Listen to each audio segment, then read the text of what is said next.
Hey, good afternoon everybody, and welcome back to the channel. Wow, the day really broke open. It's just fantastic solar day today.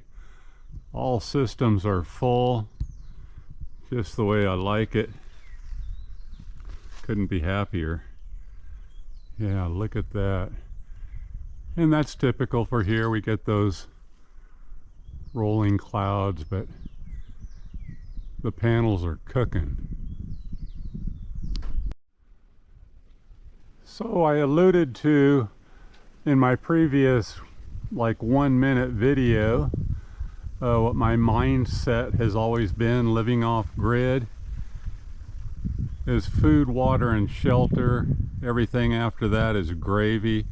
I've always told myself that. I try to continue to live that way, that if I have just the basics covered as well as I possibly can at all times for any given situation, then it should all be gravy and I should be happy.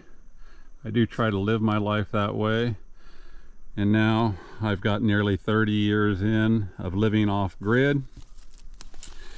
And of course I was a lot younger and a lot stronger when I started. As I trudge up the hill here, but I've learned many things along the way, and I'm going to continue to share those things with you in detail in this upcoming series. It will be continuing as I remember and as things come to me. And for those of you that have been following this channel for the past year or so, you know how much I rely on solar power nowadays. But I'm going to take you back all the way to when I very first started living off grid 30 years ago, when my lights came from candles, my entertainment was from a book, and that's all I thought I would need.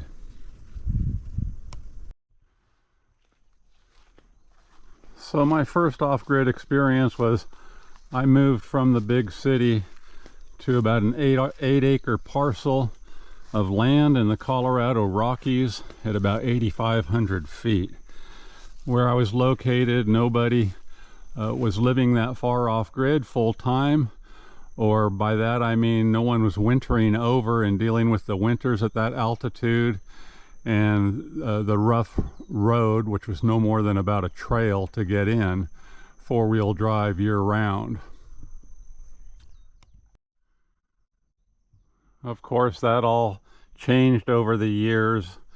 More and more people started heading back into the wilderness. Things change, as they always do. Look at that root. That thing is amazing. That's coming off of a ficus tree, if you can believe that. And that thing is huge. Wow. So like I was saying, I started off at 8,500 feet in the Colorado Rockies, undeveloped land. Knew I wanted to go out into the wilderness. I'd been heavily influenced by the movie Jeremiah Johnson, and I thought that was just a great way to live. Pack up, leave society, head out into where only nature dictates how you live. I didn't want to fight Indians, of course, like he did, but all of the other build your own cabin and live like that appealed to me greatly. So in this continuing series about all the pitfalls that this one hermit has experienced over the years, I'm going to try to share with you guys not only those, but the epiphanies, and for me what's always been the most powerful part of living in nature, which is the quiet, which is more and more elusive no matter where you live. it's hard to find quiet. At altitude in the Rockies, snow would bury me for weeks to months every single winter.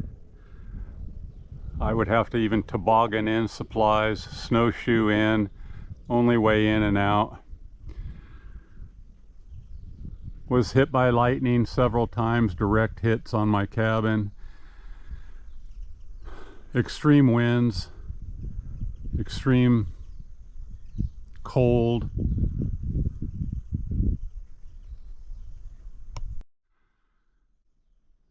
And of course, wildfires.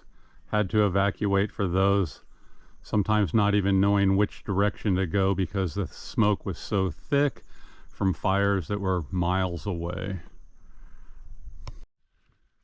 And although I don't deal with freezing temperatures here, living out here in the middle of the Pacific Ocean on an island, there are a lot of things to be considering as well. Hurricanes are much more prevalent than they ever have been.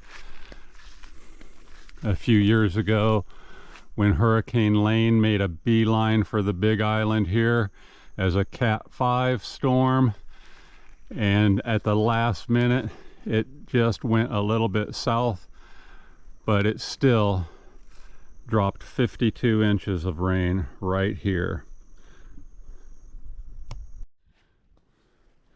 And that's a lot of rain.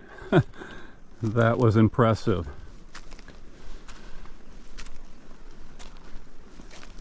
Other hurricanes have knocked enough trees down out here to where it's taken 2 days to cut my way out to the main road, and then had to wait a few days for a bunch of people with chainsaws to be able to get us out to any kind of civilization beyond that.